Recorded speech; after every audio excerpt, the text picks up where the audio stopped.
Hey everybody, and welcome to Let's Play Resident Evil. Yes, the original game, released in 1996 on the PS1, will be the next Let's Play on the channel, and I'm super excited to dive into this. We're going to be playing as Jill because I do think that, you know, the Jill campaign would be a lot more of an optimal place to start. But yeah, I'm super excited to get into this game, man. I mean, we'll be playing through the director's cut of the game on the PS4. Unfortunately, because there's no widescreen, the format of the game, I don't know exactly how to put it, but basically you can see the black boxes on each side of the screen, which is really annoying. I could zoom it in, but then the top and bottom parts of the screen would be cut off as well, so I'm probably just going to leave it with the black boxes there, which I know is going to be might be inconvenient to watch, but I'm trying my best. I'm only playing this on the PS4 just because it's the control format that I'm most comfortable with. I mean, I did play through this game just a little bit before actually doing this Let's Play, and yeah, I thought I was pretty comfortable with controls, and because that's the most recent time I've played through this game, I kind of just want to keep it on that, just so, you know, everything will be in my mind fresh, and I won't have to, like, you know, mess around with the buttons, and we can just jump straight into this. But yeah, here we are searching around the forest, and I guess I may as well shush because I don't really want to interrupt the cutscenes too much. Kind of weird that it's in black and white. I believe the PC version of the game has it in color, which is pretty cool, but team's helicopter. Nobody was in not it, this version. but strangely most of the equipment was still there. However, we soon discovered why.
Oh, dude, I forgot about this part where they, like, introduce the characters. It's like it's some movie style, because I feel like this is not something new in the game. Jill Valentine. It's like a whole movie-type montage, buddy. Barry Burton.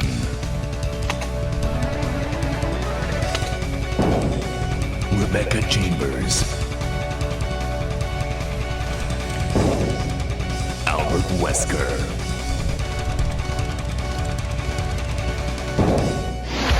Interesting how they have Rebecca Chambers in the intro, because as we're playing through the Jill campaign, she's not even going to be in the game. I'll just go ahead and spoil that now. She's only in Chris's campaign, which we'll be playing through after this, but it just kind of feels weird to have her introduced, even though we're not even going to see her in this playthrough. What a mansion! I mean, oh my god, the cringy dialogue. I mean, I don't really mind it. I think it's kind of funny, but it's like, Stop it! Don't open that door! no, that line's iconic right there. What is it? Maybe it's Chris. Now, Jill, can you go? I'm going with you. Chris is our old partner, you know. Okay, let me handle this. Oh my god, stinking Barry. Stay alert!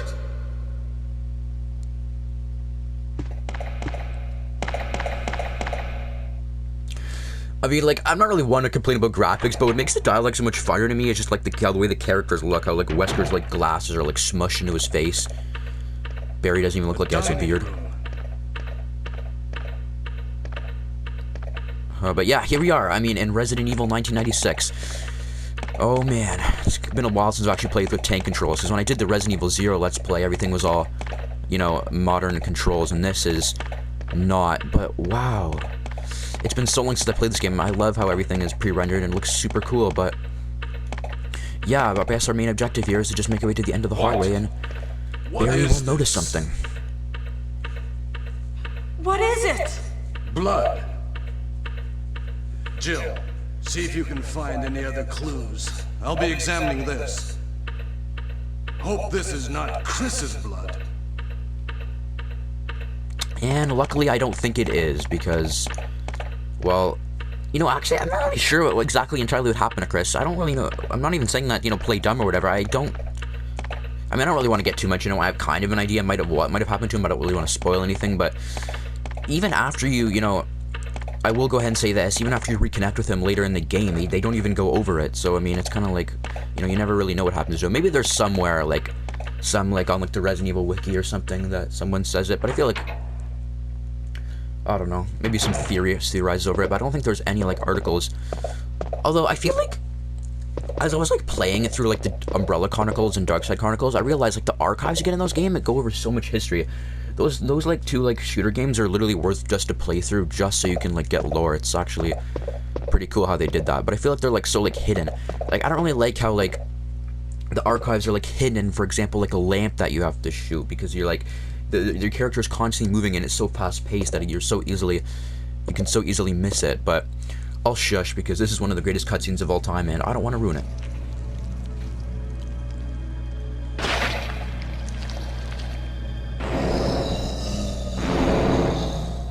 I mean, honestly, I'm starting to think that I just kind of forgotten that. Oh my god, his head. You can only see it, but yeah, I think this might be one of the greatest cutscenes of all time in the remake. Original, it's pretty lacking, but yeah, the zombie is just going to continue to walk towards us, and you just want to head back through here and reconnect with Barry, and I guess he'll help us take care of this, because Barry? Yeah, Barry, you know, has a stinking magnum, if I believe, so he's obviously going to be able to take down the zombie, no problem. Watch out! It's a monster! Let me take care of this.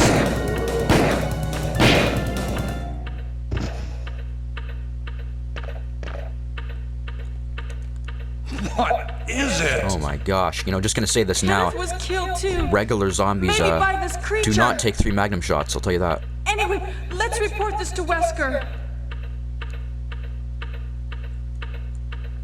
They take 1. But yeah, that was our first zombie, and we didn't really get to do too much fighting or really interact with it whatsoever, because, well, all we could really do was run. Now, I think Jill actually does have the handgun on us, so we just have to equip it or aim it in, I don't know. Wesker! But yeah, Wesker Help is me not look for here. him, Jill. And don't leave this hall for the time being. Oh yeah, I just have to equip it, but I didn't even... I think it's already auto-equipped in the remake, and I was just going off of the remake knowledge, thinking that, you know, that it would be auto-equipped as well, but it isn't. But yeah, we just want to go ahead and look for we just want to go ahead and look for Wesker, and I believe we can actually check the second floor for clues as well. We can't actually go through any of the doors, but we definitely can check up here just to see if he's, you know, maybe examining something on the second floor. But yeah, I mean, if you look around, you'll notice that he isn't. So basically, you just want to, I don't really know exactly what triggers it. I think all you have to do is literally just walk up the stairs and walk down. But, you know, I kind of made the situation seem realistic as possible, like it actually was looking for him. But yeah, nothing up here to find. So basically, we just want to go head back down these stairs and reconnect with Barry and see what he has in store for us. See if, you know, he's come to a conclusion on what could have happened to good old Captain Wesker.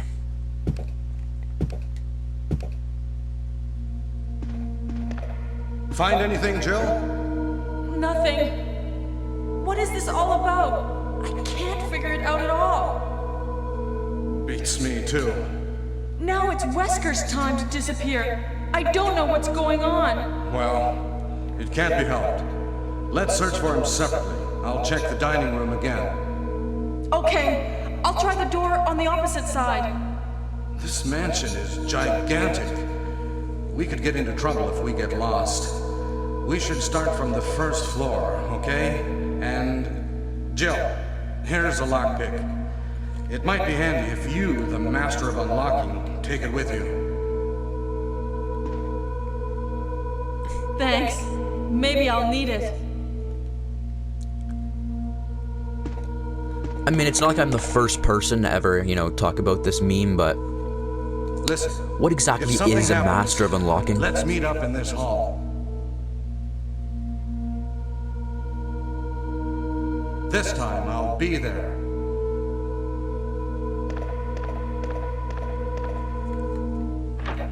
I mean, I'm kind of just, you know, trying to infer here that I assume the Master of Unlocking just kind of means that she's the best at lockpicking on the team, but Master of Unlocking sure is a funny nickname.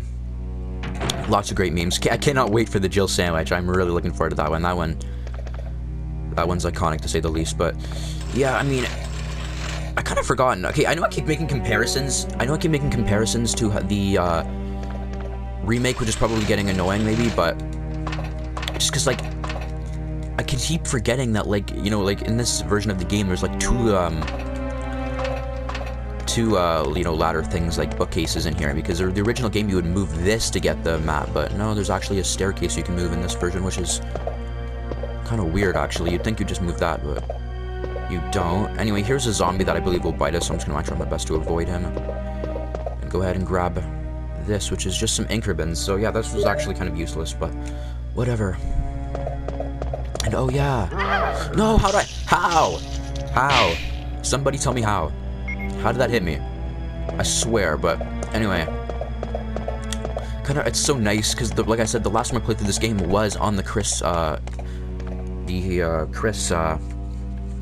story, and so basically it's kind of, so it's like, it's just really nice how Jill has 8 slots. I'm not like, you know, super upset about it, but I'm kind of, you know, a little bit scared, honestly, to, you know, for the Chris playthrough of the game, because 6 slots, I mean, it's not the end of the world. I feel like in the original 1996 version, it's a lot harder, though. I feel like there's, like, ink ribbons and, like, save chests everywhere in the remake, but in the original, yeah, they're pretty scarce.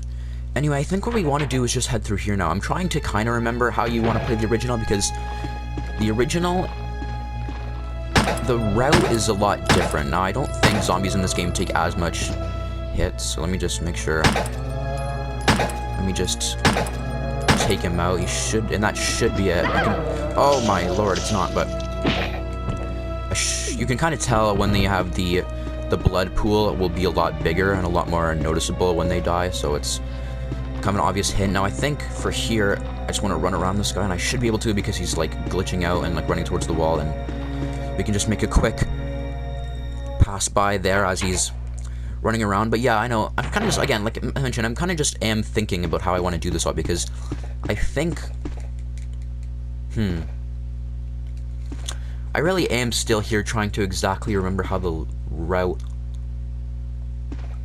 goes in this version of the game.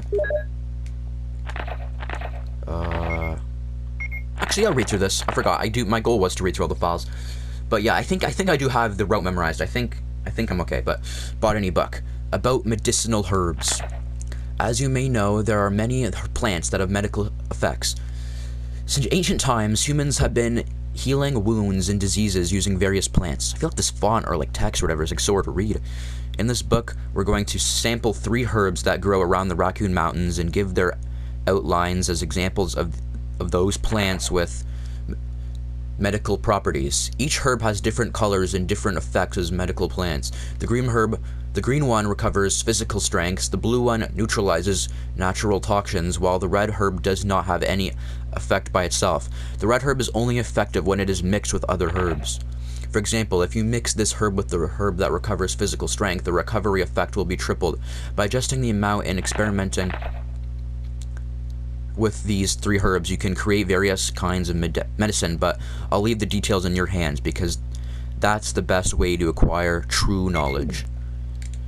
So yes, I mean, green herb heals, blue herb cures poison, and well, the red herb does nothing by itself, and basically the worst thing you could ever do is combine a red herb with a blue herb, because I believe it's not even usable then.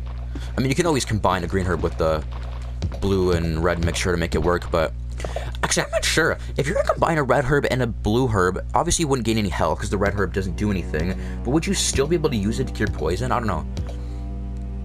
I don't know. Anyway, there's another zombie right here, which, oh my gosh, his armor went flying off in one shot. This zombie actually is probably dead already. I feel like some zombies are actually locked from the inside. That's not good, but I feel like, yeah, some zombies are actually weaker than others. Like, ones around key areas like this are, like, weaker, which I appreciate. I feel like ones in, like, hallways that are, like, more obscure, you don't have to visit much, are, like, 20 shots to kill, but, like, ones, like, right next to the save room are, like, 3. But honestly, I'm not complaining. Anyway, here we actually have something that wasn't here in the original game, and that is the chemical. I mean, yes, the item was in the original game, but I don't think it was located here, I'll tell you that. But yeah, I mean, honestly, I don't know how long I want this episode to be. I'm wondering if I should actually save and just end it off here as the first episode of Resident Evil. And actually, I might, honestly. So let me just put everything back into the save room, and we'll end it off. I will take the increments with me, obviously. The herb, no. The knife, definitely not. And that should be it, because we can just easily combine this, and then combine that, and then I can go ahead and, you know, end things off here, because I don't want to save on screen, obviously, just because, you know, for gameplay purposes, I don't want to, you know, ruin anything, although it didn't really matter, because we're barely anything into the game, but yeah, so, thank you all so much for watching this episode of Let's Play Resident Evil. Feels weird to say nothing after that, but let's play Resident Evil, and I'll catch you all in the next one. Bye.